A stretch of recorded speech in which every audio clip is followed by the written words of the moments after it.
Is it just me or does the idea of a clone freak you out? There's somebody out there that is you but isn't you, but is you.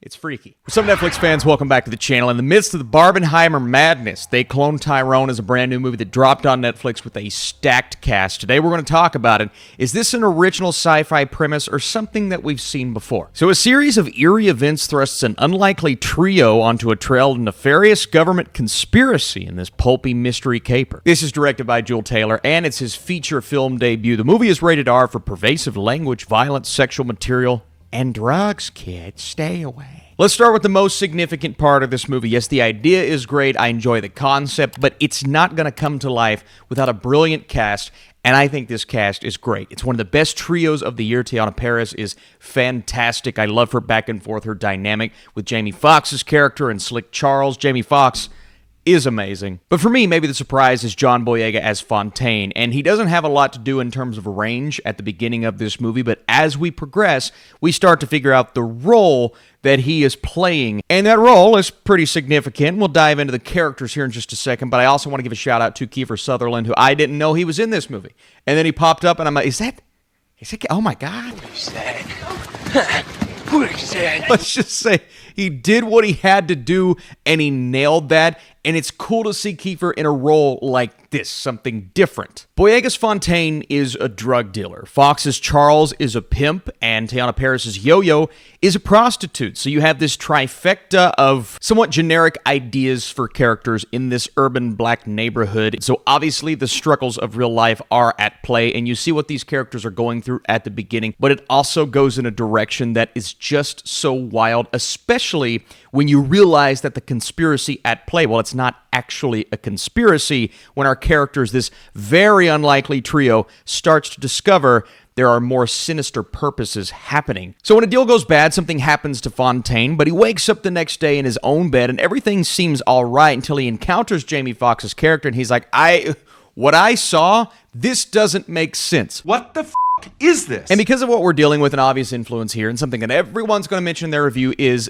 Get Out. This is probably the 10th review that you've seen say that. So congrats, you've made it. But it feels distinct from Get Out because it combines sci-fi with action, with comedy. It's a thriller, it's a mystery, and all of these are happening at the same time, so it can be a bit much. That being said, I think Taylor deserves credit for bringing all of these ideas and concepts together in something that is fun. It's an adventure type of movie, and you're joining these detectives. Now, they're not detectives at the beginning of the movie, but they realize we're going to have to figure out what the heck is happening here. So this crew, they get together and provide some hilarious moments along the way, but there's also levity in situations that require it. So for that, I'm definitely thankful. And you also have this 1970s vibe, even though it does not take place in the 1970s, with the cars, the production design, what they're wearing, the music. I think the score here captures that perfectly. So it's giving off a certain time period, but it's not taking place in that time period. So that in itself, I mean, that's so different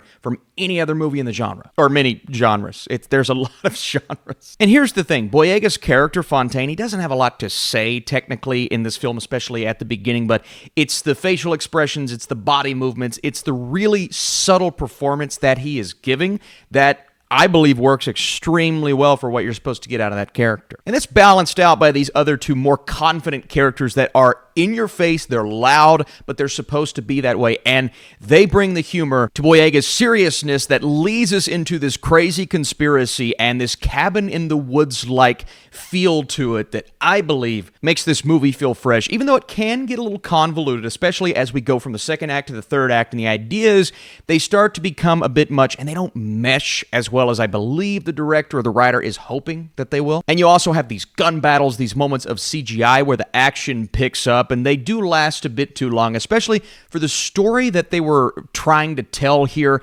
And you think of a movie like Get Out and how that was so subtle at moments, and it didn't really need all of the flashiness that They Cloned Tyrone tries to bring into this film. And I get it, they're going for something so different here, and the aesthetic is brilliant. The film look to it all, man, and the style of it all, it brings it up a handful of notches. Now, I will say it leans heavy into the comedy between those three characters, and as we approach the other side of things, we see this good go up against this evil.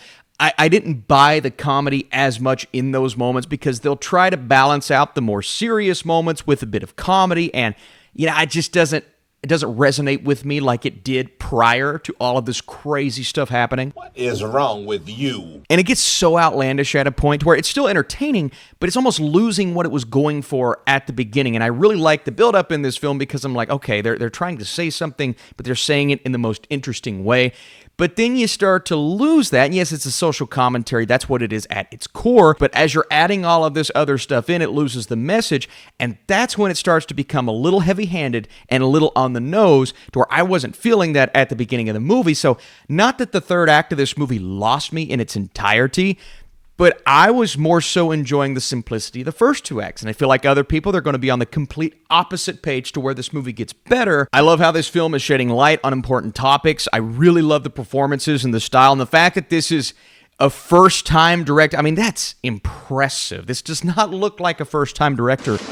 I like it a lot. This is me trying to not spoil things for you, so I'm trying. There's a very spoiler-filled movie. Boo! You stink! Regardless, before I give you my score, out of the three new releases this weekend, Oppenheimer, They Cloned Tyrone, and Barbie, which one's your favorite? And if you like this review, if you want more Netflix-centric reviews, be sure to drop that thumbs up down below. Let's do it. They Cloned Tyrone is a stylistic mystery that implements a few sci-fi twists to make for an entertaining ride. While the story begins to lose its way in the third act, the commentary is handled well throughout. The trio is great together, and Boyega shines. If this interests you, what I've had to say, I think this is worth a watch on Netflix, and it's one of the better movies on Netflix I've seen all year, even though the hype surrounding it, I don't know if it lived up to that. Regardless, are you watching They Cloned Tyrone this weekend? Let me know your thoughts down below, and stay tuned. Got a really cool tier list coming regarding Christopher Nolan. I'll see you soon.